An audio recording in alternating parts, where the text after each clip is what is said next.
trying. In a time long ago, in a place far away, in a village situated at the edge of a wild forest, there lived a thorn seller and his wife. The thorn seller was bent with age and scarred from carrying the heavy loads of bracken which he gathered 2 or 3 times a day from the forest nearby. He barely made enough to live on, and his wife was a weaver and wove cloth which she sold to supplement their very meagre earnings. The winters were long and hard, and to set the scene in that village, because of the location and the harshness of the climate, the houses were all joined together, somewhat like terrace houses in a city, but the roofs were flat, and in each roof of each residence, in the ceiling, there was a hole, because it was a custom of those people to dry their herbs on the ceiling, the roof of their houses, and the herbs would be lowered in the hole when they'd been properly dried. Then they were covered over with wooden slats or the like from the winter weather. But one day the old thorn seller was out in the forest, but in the heat of the day, even though there was a canopy overhead, there was still sun breaking through the branches of the trees. So he found a shady spot under a tree to eat the bread and cheese and take in the flask of cider that his wife provided for him every day of their lives. But as he was sitting under the tree, he heard the sound of a bird he had never heard before.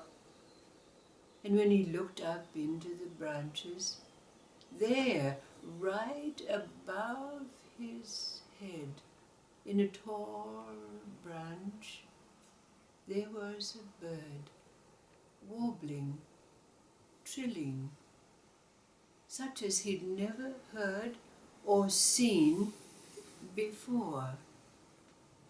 But as he looked and he listened, he imagined that behind the trilling, the warbling, that the bird was speaking to him. So he listened carefully, and when the warbling stopped, he immediately got up from where he was under the tree and went home. And his wife said to him, Why have you come back so quickly? And the old thorn seller said, I'm not going to be a thorn seller anymore. Well, the wife thought that he'd taken leave of his senses. She thought he had a little bit of heat stroke or something, and she thought he'd be all right after a rest. And in the morning he prepared the bread and cheese and his flask of cider. But he said, I'm not a thorn seller anymore. I'm not going out to the forest. And the wife was greatly surprised. She thought to herself, how are we going to eat? We don't have anything in the cupboards. So she decided that she herself would have to go out and get the bracken, put it on her back and go to the marketplace. But when she went out and found a little spot to use the pick that was her husband's implement for digging. Suddenly she heard a clanging sound under the blade, and as she dug, she found a chest. And when she brushed off the chest and undid the lock, to her very great surprise, the chest was filled with treasure beyond any imagining, gold coins and jewels and gems. She was overjoyed, but of course the chest was far too heavy for her to carry. So she quickly covered it over and put a pile of stones on the top so that she could recognize the place where it was located, and then she hurried back to her husband to tell him what she had found. Now they both went to find this treasure, but realized it was far too heavy for them to carry. But who could they trust? Who would they dare to trust to confide in what they had found? But then they thought of their neighbor, who was a shopkeeper in the town, and they believed that he was an honest man, and besides that he owned a cart which he could carry his goods to his little shop. So they went to the neighbor and told him of what they had found, and he readily agreed to help them because they offered him half the treasure contained in the chest. So with the cart they went to gather the chest with the treasure. But on the way back, greed entered the heart of the neighbor, and he said to the thorn seller, let's stop by my house. I've got a big space where we can divide the treasure up. So they went to the neighbor's house and laid out the treasure.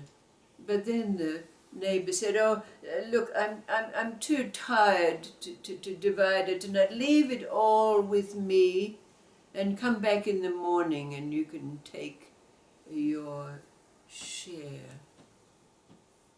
But in the morning, very early, when the thorn seller and his wife went to the neighbor's house and knocked on the door, requesting their treasure, the neighbor said, "What treasure? What are you talking about? Never seen any treasure. What are you saying?" And he slammed the door in their faces. They went back to their house, devastated. Who could they go to? There was no one. They were merely a thorn seller and his wife, of no significance or status in the town, and the shopkeeper who was known and somewhat revered, you might say, by the townspeople. What were they to do? They could do nothing but bewail their fate. But the neighbor, with his chest of treasure, went to bed that night, but could not sleep. So he got up to go and check the treasure, to count it again, to go through the loot, you might say. But when he opened the chest, instead of gold, silver and jewels, it was filled with vermin, scorpions, snakes, asps, vipers, and the like. He was horrified, and he thought to himself, that thorn seller and his wife have put spells on this chest. He said, I'll get even with them. So he dragged the chest up onto the flat roof and dragged it across the roof to that place in the thorn seller's house where he had his covering over the hole that was always used. He removed the slat and tipped the contents of the chest through the hole. But surprisingly, immediately it passed through the hole, it became gold, silver, and jewels once again.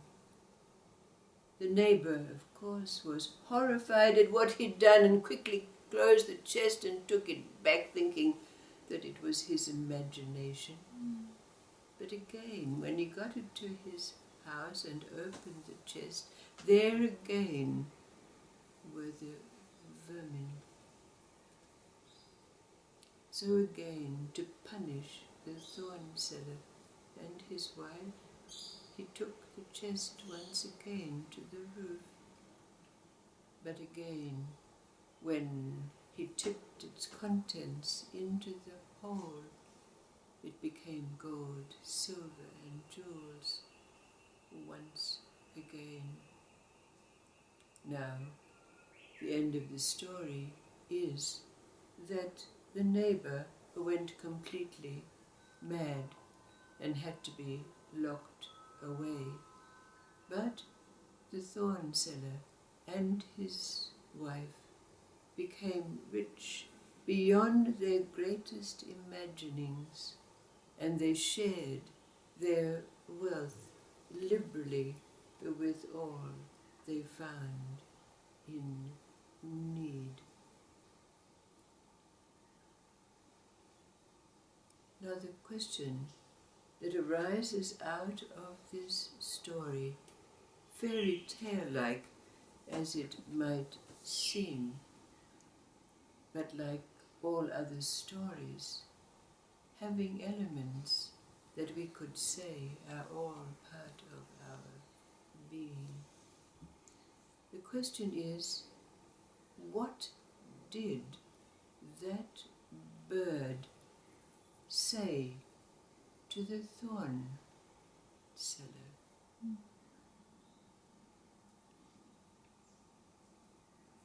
What was it that was said that had the thorn seller changed his life completely? I'm not a thorn seller anymore. What did that bird, behind its trilling and warbling, say to the thorn seller?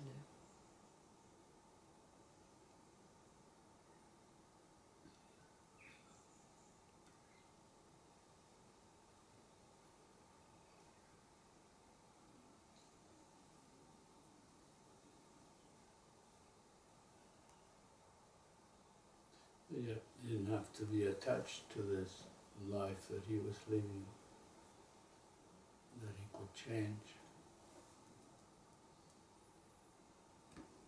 and remind him of the spirit, of the world of beauty.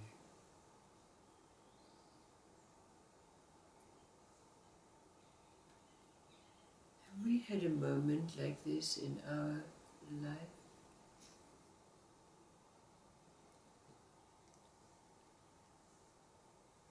Surely we've had moments where we've said, I'm not doing that anymore, or I'm not being that anymore. How was it for us? What is that bird What is it that spoke to us to bring about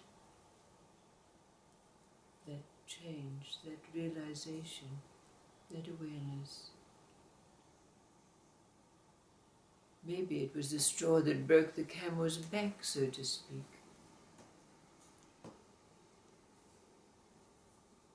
Someone who acted as the bird for us. How was it for you?